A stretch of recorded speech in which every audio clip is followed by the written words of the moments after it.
DJ Sly, DJ Sly Tay, DJ Sly, DJ Sly Tay, DJ Sly, DJ Sly Tay, DJ Sly, DJ Sly Tay, DJ Sly, DJ Sly Tay, DJ Sly, DJ. This thing started, man. It's official, man. We got to get some love to our sponsors. Bel Air.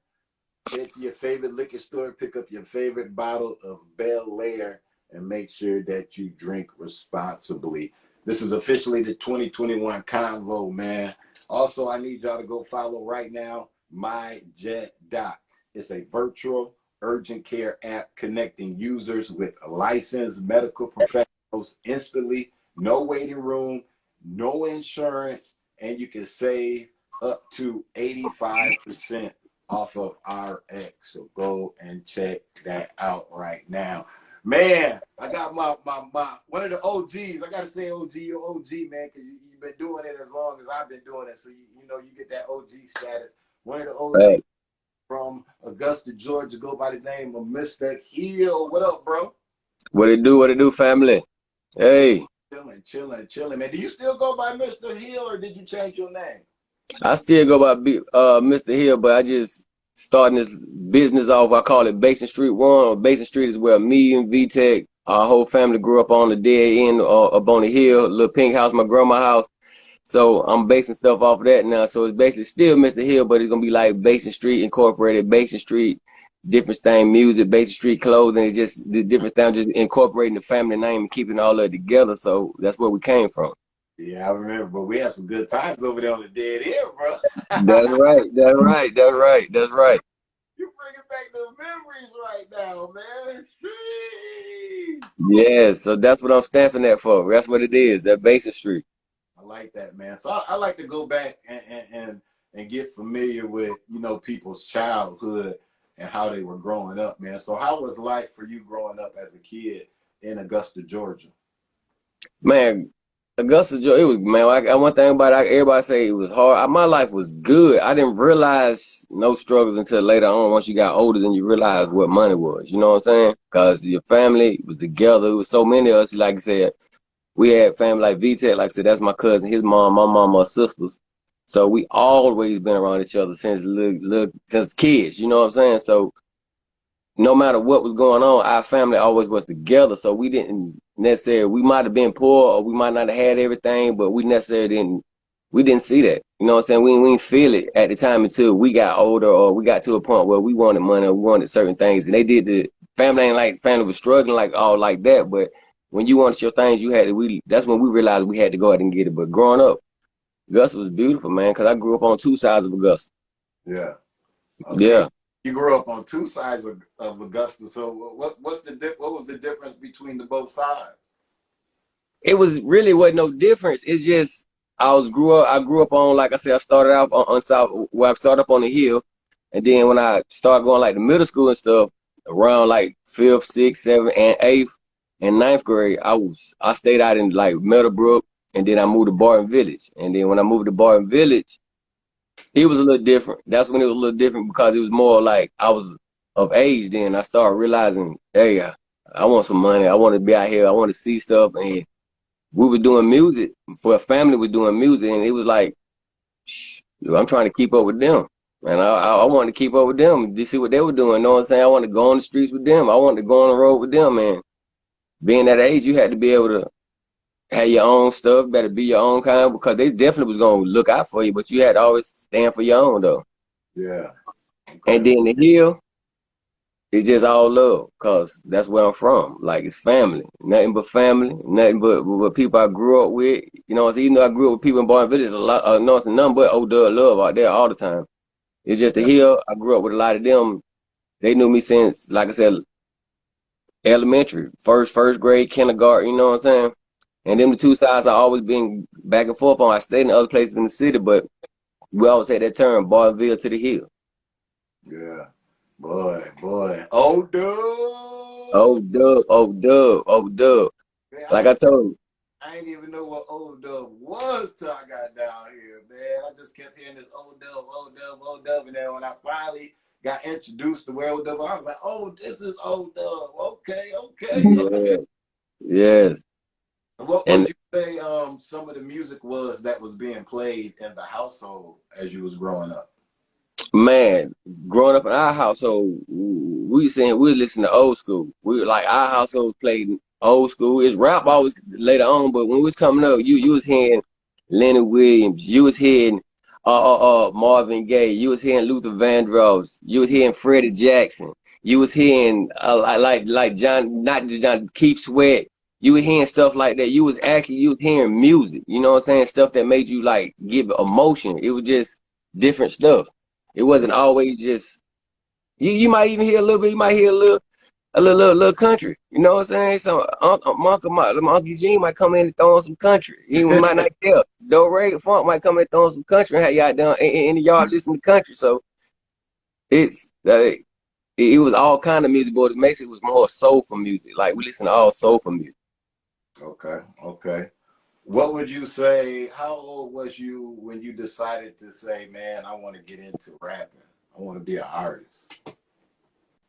I would say I was 14, 15, not really because I was still playing. So I was in the sports, but I was seeing family rap, so I wanted to rap. And then I was out in Barton Village hanging around my cousin Maniac all the time. And Maniac was like, Maniac was already hood legend, regardless of, you know what I'm saying, as a young cat, because as a young age, he was just like a couple years older than me, but as a young cat, he had already been putting his stripes down, doing what he got to do, and just making a name for himself. You know what I'm saying? So I was looking up to them like, hey man, I got to get with them. And then we hanging together every day. I was like, I'm finna rap now. I'm finna rap. I was doing sports, but at the same time, I was just doing music at the same time, trying to do music. And that music just kept captivating me. Every time I did a song, I heard something different in myself. I heard something different in somebody else. It was like, I was like, man, I love this. I caught that bug. It's like when you hear yourself do it one time, it's like, what can I do next? What can I try next? What's different can I do? Yeah. Yeah. Who was some of the producers you were working with at the time when you was recording? I first started working out with the first producers I started working out with was with like Tim Granger, uh, Buck, Buck Teeth, which I already know. That's always the big home. That's one of the first producers who ever believed in me. I was working with. That's when I first started out with Shawty Fortray. Shawty Fortray, he used to be from back in the days. I worked with him, and then as time go on, I was just working with those producers like a little bit because I was just getting into the game. As time went on, I started, like I say, I got with Cassius Clay. I got with Tone Beats. I got 706 hits. I knew them 706 hits since they was like in middle school and elementary. Not middle school, my elementary, but since middle school and high school, they just come down to the dead end.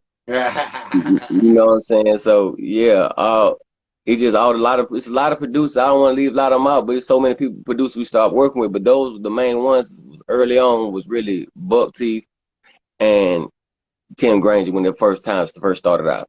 When I first started. Okay, okay. I like that, man. I like that right there. So how was it just, doing music in Augusta, man? So many greats have came out of Augusta, man. And how was it just seeing that era of great people to come out of y'all city? Because y'all known for a booty shake out here, bro. Well, it was unbelievable because we had to change it over, bro. Because we actually, it not just changed over. You just had people expressing themselves differently. Because the booty shape, regardless of the fact is, you had some of the hardest people in the world. I'm talking about some of the craziest people you probably want to meet was in the club dancing with that music around, or was in a dancing group or something like that. But there wasn't nobody to play with. It was just that genre of music. So when it started turning over, it was like more of, I could say, we started hearing more of the 8 Ball MJGs, UGKs coming through there. You start hearing stuff like that, like, okay, this different. You know what I'm saying? This some sound like Outkast, Good Mobs. You start hearing people like that during your times. And you coming up, be like, okay, the South got, like they said, South had something to say, and you like, well, Augusta got something to say. We from down Augusta. Like I know we look. We got a big city up there, Atlanta and different stuff. We was fighting for it to be heard then. It was like a lot of people didn't really want to hear Augusta. When I say didn't want to hear, they were like, y'all just country bumpkins. Y'all just country bumpkins. Yeah. Yeah. So y'all had the era of the booty shake, and then next big artist to come up out of this joint was what? PT, Pastor Troy? Facts. Troy used to come down to the studio. We had the studio down on right there, like Gordon Highway, right behind the old Kmart. Yeah. We had a studio over there. He used to come down there and mess with RP. Him and Wolf used to always kick it together. And they always have a joke. Wolf used to tell him, he said, "You name Pastor Troy, well, I'm gonna call myself Deacon John Henry." Yeah, yeah. So they used to always, man. Yeah, it was different, man. Yeah, Wow, that's crazy. yep. That's crazy, man. So, like the era just been wild out here in the CSRA, man. You know what I'm saying? Was it a lot of Give me shows? 1 second. My phone can't, like the volume went down. Go ahead. Can you hear me now? Yeah, I got you. Was it a lot of shows going down back then when you was like a teenager in Augusta? Who was coming through Augusta at that time to perform? Believe it or not, back then they was booking like V-tec, my cousin Rico, Buck Teeth, a lot of them. Like when they were coming up, they were actually like booking ourselves, but they were booking other people. Like I seen them book John Rue before he was big. We was doing the Garden Center Convention Center. We was doing like a clubs called just different little clubs, but especially at the Garden Center Convention Center, I seen them book John Rue, book Young Jesus before he started rapping. He was actually just had a group called Young Guns, and he was Lil J. You know what I'm saying? Because of booking groups like that back then, like he had connection with people like that way before those people even got big. You know what I'm saying? Yeah. So it was basically like we were booking our own shows here, making our own money because we knew what type of crowd we had. So we was putting everybody on our shows. Man, go ahead and let everybody know some of the albums that you have dropped. Oh man, we have dropped first off we dropped me and V-tec, A Gangsta Summer. We dropped You're Playing Around Here. Then I dropped Cut Boys. That was another Cut Boys mixtape. I dropped by myself, I dropped H.I. Living Legend. I dropped The Virus. I didn't drop Forever After Money with my homeboy by any means Chico. We got a whole album called Forever After Money. Brought the album so many. I dropped the album with my brother called Twins. And I just recently dropped the album right now in the streets called Straight Out the Booth, straight OWTT out the booth. So it's a little mixtape, man. I'm like 9 songs getting ready for the EP I'm gonna do, but it's like 9 songs. It ain't number like 26, 30 minutes long, but it's just something to catch you unless you listen to what I got dropping out right now. That's out And right that's now. on Audio Mac. That's out right now. Yeah, it's on Audio Mac right now.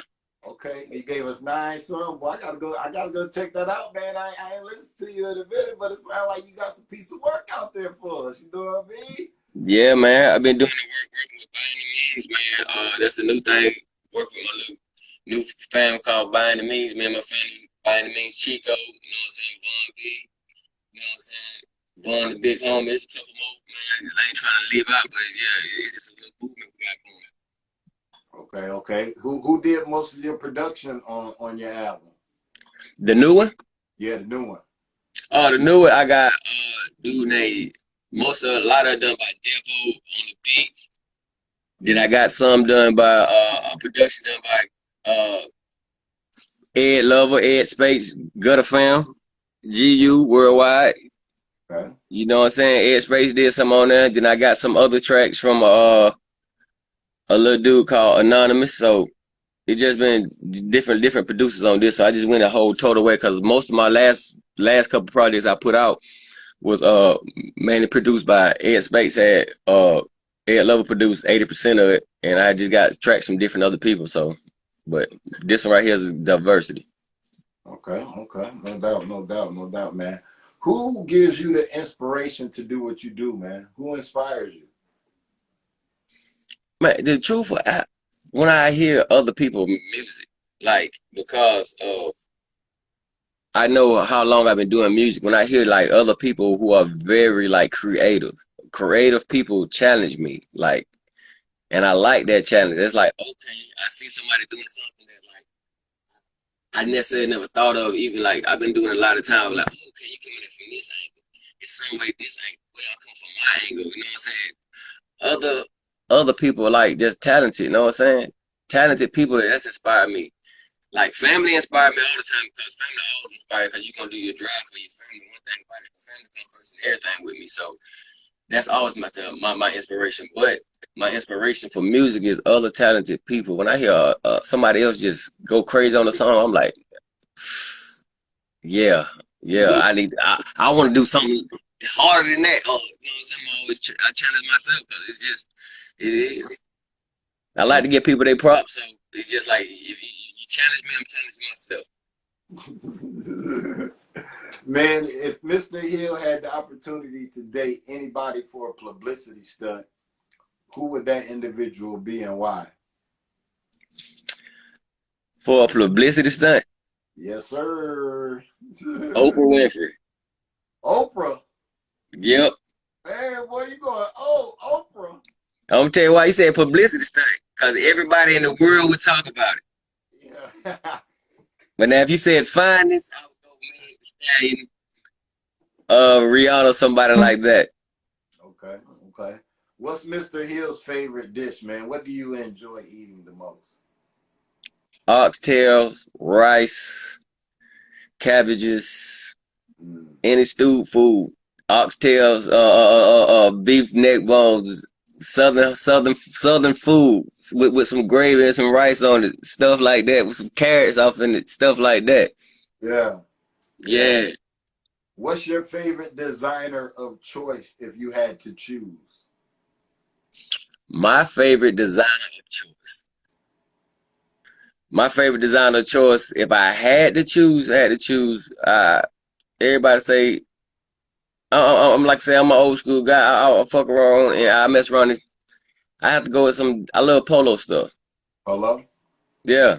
Ain't no wrong with that. Polo still popping to this day, bro. Yeah, I know. Yeah, still popping. Like I said, I still like polo. I still like that. The Gucci, I throw some of that on every time. So I throw some little Medusa heads on every now and then. But you know what I'm saying? That ain't.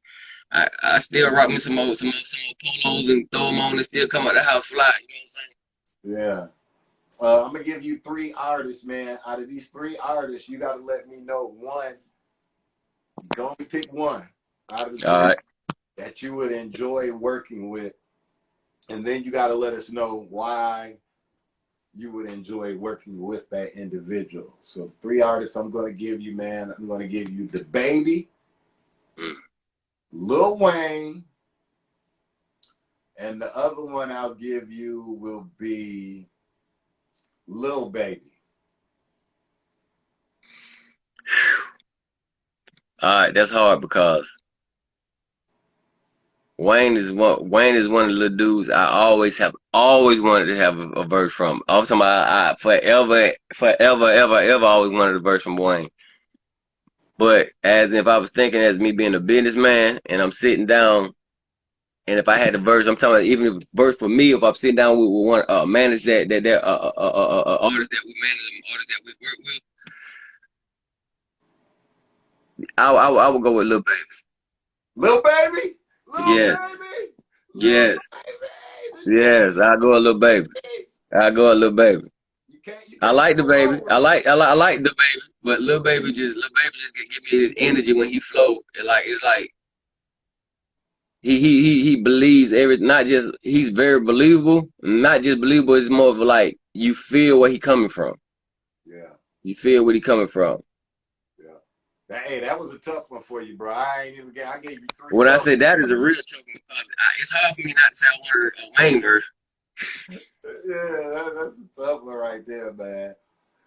Man, you know, I always ask people, this is something new we're getting ready to do. You know, we always talk to artists, so it's like, you know, artists got to do artist shit when they come on the platform. So, you know, I always like to open up the platform, and it's on you if you want to give us a little freestyle or not.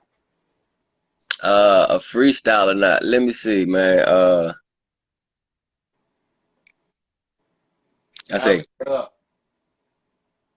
I said I came up from the bottom to the top just to get mine. A young G dick it down with the black mind. I call it sunshine, Cause she'll gun you down. No matter what time it is, she'll gun you down. In the middle of the streets, nigga, this that gunplay. I'm fucking around with you, man. I'm just freestyle off the head, man. I went for these, but no, you did good because you wasn't expecting that. You know what I'm no, saying? but I go much harder than that. I'm just fucking around with it though. But bro, definitely though. Yeah. Man, go ahead and throw out all your social media platforms to everybody, man, so they can follow you. Hey man, y'all go follow me at Basin Street One on Instagram, Basin Street One on Facebook, and Audio Mac. Go look up Basin Street One on Audio Mac. And if you can't find it on there, put in Mr.Hill. And Basin Street is spelled BASIN Street STREET 1 JUAN. And we got a pin right down there at the bottom of the screen for y'all too. Right there. Go follow them. Yeah. And one thing I wanted to say to you, man, hey man, I want to give you your flowers too, bro, cause like I said, you've been around a long time. You seen a lot of stuff, bro. When you came to the city, the one thing about it, you came with a different type energy, you came with a different type vibe, and you came with a different type love. And one thing is, a lot of people who showed us love, DJs I mess with on the radio, but one thing about it is, there's only a few of y'all that showed up where we was at. Like, showed up. I'm talking about, wasn't even buy no music. Sometimes it just show up and be like, come to our cookouts, because people know how we do it, man. And I appreciate just the love for you knowing, bro, because you know how, hey, it's a big family I got, and you showed up. You showed up and you was there. Yeah, boy, I used to love them cookouts, boy. Y'all cooking out, boy. What? You know I'm Man, we still do it, man. We still do it. We just keep it on the low now, but hey, gotta definitely let you know when we get back together and do some more stuff. Man, definitely do that so I can pull up, man. Let me know the next cookout, bro. I'll stop through. You know it ain't nothing, man. But definitely, family. Salute.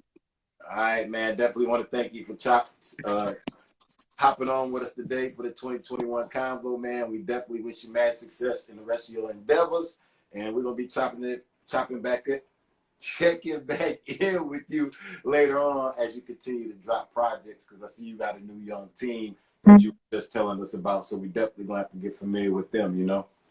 Oh, definitely, man. Look out for it by any means. I'm trying to tell you, BAM, bam in the building.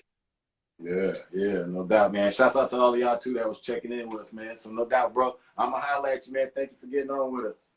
I appreciate it, Fabo.